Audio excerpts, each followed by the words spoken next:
অন্তর্বর্তী সরকারকে উদ্দেশ্য করে বিএনপির স্থায়ী কমিটির সদস্য গয়েশ্বরচন্দ্র রায় বলেন, রাষ্ট্র চলছে না। শনিবার জাতীয় প্রেস ক্লাবে স্বাধীন বাংলা মাদক বিরোধী কল্যাণ সোসাইটির উদ্যোগে মাদকমুক্ত বাংলাদেশ গড়ার লক্ষ্যে জাতি গঠনে করণীয় শীর্ষক আলোচনা সভায় তিনি এই মন্তব্য করেন। তিনি এই অন্তর্বর্তী সরকারকে বলেন, রাষ্ট্র একদমই চলছে না।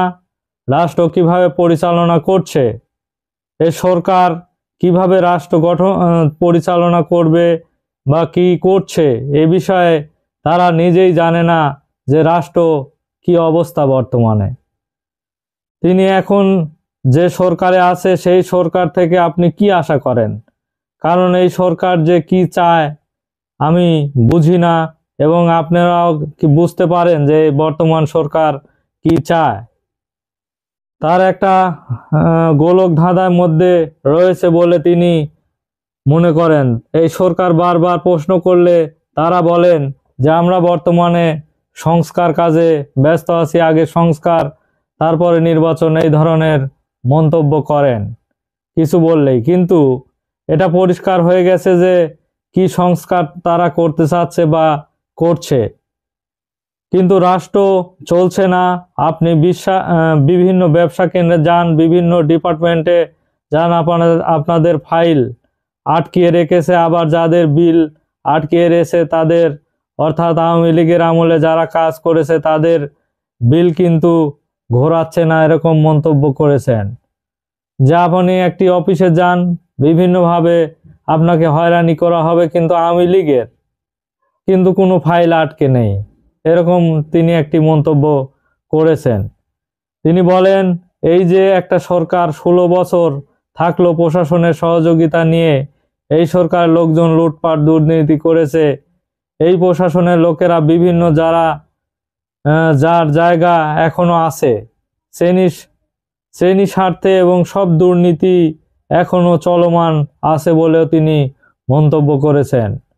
যে বর্তমান সরকার এতদিন ধরে যে ক্ষমতায় রয়েছে, এই সরকার কি ধরনের সংস্কার করছে আপনাদের কি নজরে আসে? যে বিভিন্ন জায়গায় এখনো দুর্নীতি চলে, এখনো ঘুষ বাণিজ্য হচ্ছে এবং দুর্নীতির মাধ্যমে বিভিন্ন কার্য উদ্ধার করা হচ্ছে। আসলে এই সরকার যে কি করছে আসলে আমাদের বোধগম্য নয় বলে মন্তব্য করেছেন। তিনি বলেন যে এখন তো দেখা যাচ্ছে যে আগের যেসব কর্মকাণ্ড চলছে, সেই অন্যায় নিয়ম নীতি তৈরি করা হয়েছে তা দিয়ে তো চলছে বর্তমান সরকার। তিনি বলতে চাইছেন যে আওয়ামী লীগ সরকারের আমলে যেসব নিয়ম নীতি ছিল সেই সব নিয়ম নীতি এখনো রয়েছে, এবং সেই নিয়ম নীতি অনুসারেই বাংলাদেশের বর্তমান যে সরকার, এই সরকার সমস্ত কিছু পরিচালনা করছে। তাহলে কি সংস্কার করলো বলে মন্তব্য করেছেন এই বিএনপি স্থায়ী কমিটির সদস্য গয়েশ্বরচন্দ্র রায়। তিনি বলেন, বাজেট প্রণয়নের ক্ষেত্রে বিগত সরকার রেখে যাওয়া বিষয়গুলো নিয়ে অন্তর্বর্তীকালীন সরকার এগুচ্ছে। গয়েশ্বরচন্দ্র রায় এটা বলতে চাইছেন যে 17 বছর মানুষ যে কেন নিপীড়ন, নির্যাতন, গুম, খুন, হত্যা মামলায় পড়লো, কেন মানুষ এত রক্ত দিল, তার ভোট অধিকার এবং অধিকার ফেরত পাওয়ার জন্য আমার মনে হয় একটি অবাধ সুষ্ঠু নির্বাচন ছাড়া এই সরকারের অন্য কোনো দায়িত্বের প্রতি আগ্রহ বা সন্দেহজনক।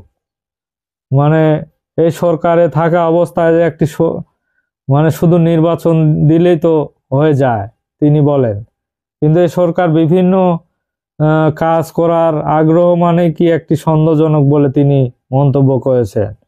এই নিয়ে জনগণের মধ্যে অবিশ্বাস এবং বিভ্রান্তি, আস্থা সৃষ্টি হচ্ছে। নির্বাচনটা যে জরুরি এই বিষয়টা সরকার বুঝতে হবে। এই বিষয় মাথায় রেখে রাজনৈতিক বিষয়টা রাজনীতিবিদের হাতে ছেড়ে দেওয়াটাই ভালো হবে বলে তিনি মন্তব্য করেন। এ সময় মাদক মুক্ত দেশ গড়তে প্রশাসনের সঙ্গে সামাজিক আন্দোলন গড়ে তোলার আহ্বান জানান এই গয়েশ্বরচন্দ্র রায়।